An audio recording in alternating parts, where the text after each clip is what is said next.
Good day, family.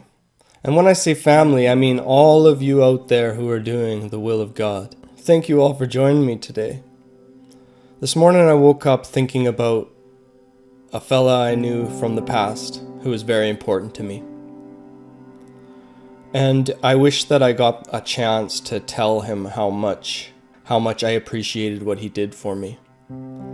And maybe I will have a chance. I don't know. The likelihood of him still being alive is probably not that good. So after my mother died when I was 14, I started just fishing almost every day. I'd ride my bike around. I had a little fishing rod holder on my bike, and I was just very independent and went out and enjoyed what I didn't know at the time was a relationship with God. After my mother's death, I was introduced to my mom's friend's husband, and that his name was Kevin. And Kevin took me out fishing almost every weekend or every second weekend out on his boat. We went all sorts of, I don't know, probably 30, 40 fishing trips together. He was kind of like the step-in dad that I needed at that time. And it sounds harsh to say he's the step-in dad because it wasn't my dad that died, but it was my mother that died. However, when my dad died, it really took him out and he became more of a mother. His father energy kind of went away from that point on. And so Kevin stepped in and that was a really powerful thing that I needed at that time. And he taught me how to fish, and he was a extremely good fisherman, so he taught me how to be a really good fisherman, and catching tons of fish together, it kind of kept me distracted, but also it gave me some healing. I'm so glad that he was there for me, because at that time, that's exactly what I needed. And on one of our fishing trips, we went out sturgeon fishing, and I caught one sturgeon. It was like 5 feet long. It was just amazing. And this guy was just the most friendly guy ever. Big smile on his face, and he just really loved to fish, and I could see that was his relationship with God, whether he knew it or not. On this sturgeon fishing trip, at the end of the night, Kevin and his friends stayed out around the fire, and I went to bed earlier, and I could hear them talking from inside the trailer. And one of Kevin's buddies like, "Did he not bring any food with him? You're feeding him steaks, you're feeding him potatoes, what's going on there?" And Kevin said, "Well, I feel really bad. He lost his mother, and he's, I just trying to help out and stuff like that." And the other guys, "Well, couldn't his father got that stuff together for him? It's kind of weird. We're coming out here for 3 days and he didn't bring any food with him." And Kevin's like, I don't remember exactly what he said, but he's such a friendly guy. He's just like, "No, it's fine. I'm not worried about it," right? But when I sat inside the trailer there, it bothered me. And I remember being like, kind of mad at my dad, and kind of like felt that maybe I wasn't really that welcome. And maybe I felt that he didn't really want, I don't know how it felt, but maybe it was just a thought like, well, maybe I'm just a nuisance to him. Maybe I'm just extra. I'm like, he's feeding me, he's doing all these things for me. And I think that was probably one of our last fishing trips together. And after that, I became even more independent. I think I felt that I had to just take care of myself. And maybe a little while later, I kind of gave up fishing for a while, and I was kind of having a rough period or something. I took all my fishing books and I ran over to Kevin's house and hung them on his door and ran away. And I have never seen him since. So I just say, and I'm praising you now, even in the afterlife, Kevin. That was an amazing thing that you did at the perfect time in my life. And as far as the situation with my father is, I think losing my mother really tore him apart. And I'll tell you about myself, I've always had this weird reaction to deep pain and loss, and it kind of made me question if I was different in some way, because I remember when my dad told us at the airport that my mother had passed away, my brother screamed out loud and in pain, crying, and I felt worried and scared for him. And I wasn't taking on that pain at the moment. I was able to be like this rock. I was a 14-year-old kid, and I was able to sit there calmly, and I was actually more worried about my brother and his pain. And the same kind of thing happened a while later. One of our family dogs, like the dog my dad got after my mom died, that really helped him through that really hard period, got hit by a car and died.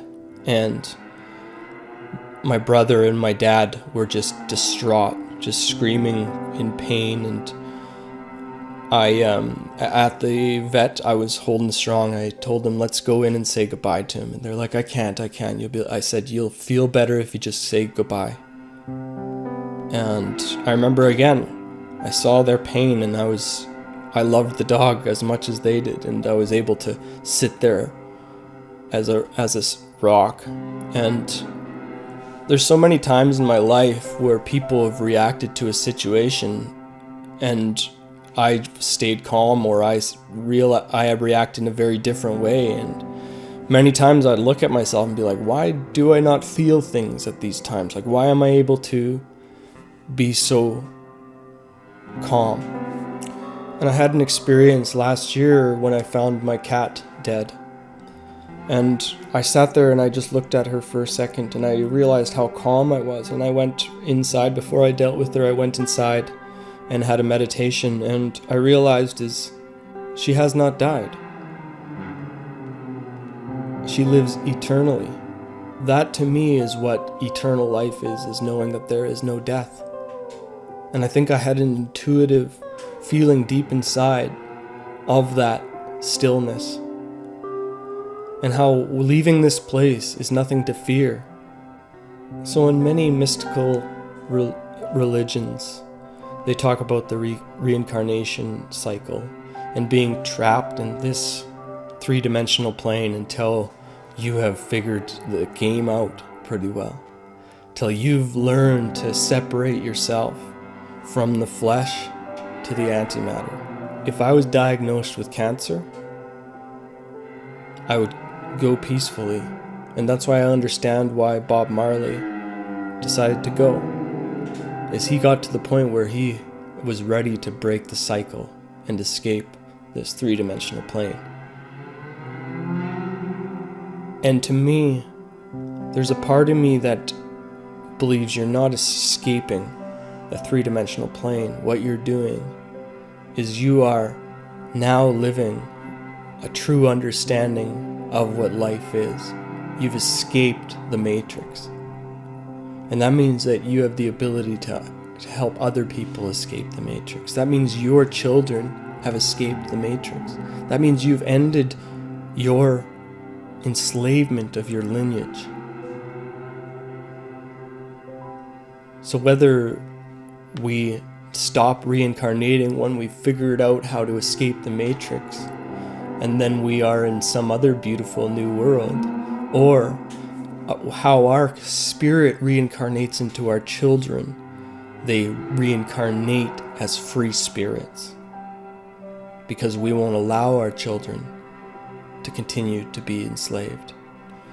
So when I think about my father and my brother's reaction to the death of our dog and of my mom, those are natural reactions for people to have. My reaction is the one that is odd.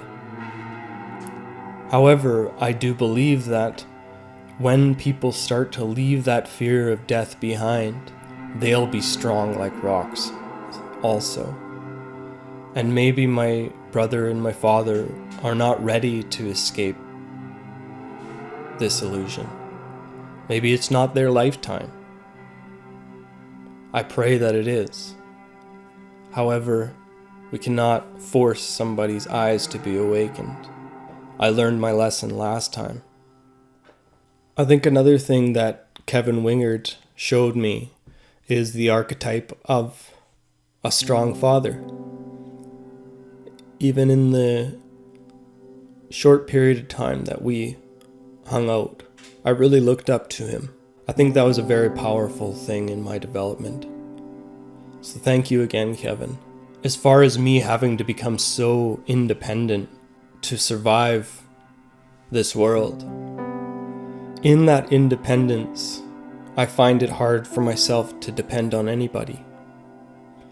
My sister has always been a person who gives for outcome. As soon as she's not getting what she wants from you, then she'll be like, I did this for you. She did this for me for a long time. And that's another thing that made me not want to take anything from anybody, because I always had this feeling that it would make me owe them something.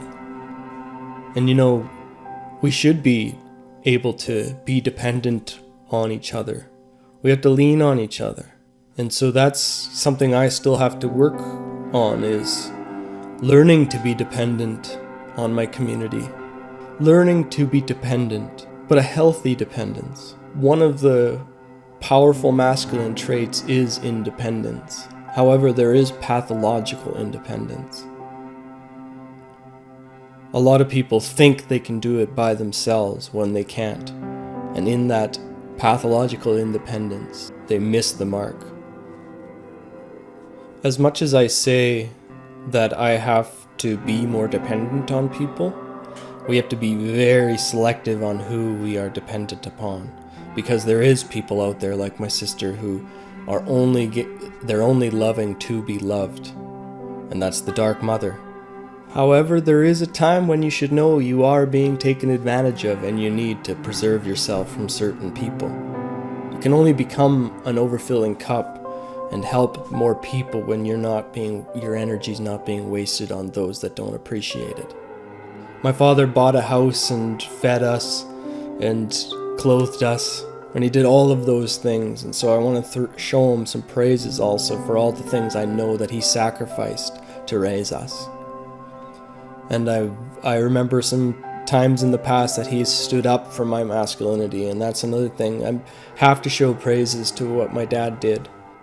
As much as I wish he was more assertive and he was more masculine and he would stand up against my sister to try to protect my niece, I have to show praises for all the amazing things he's done for me in my life. So, I love you, Dad.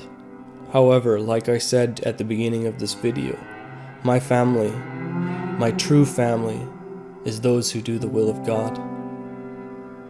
Thank you all for joining me and listening to a more vulnerable side of myself. Let's keep our hearts beating to the rhythm of God rather than the rhythm of the Babylon. I love you all, and God bless.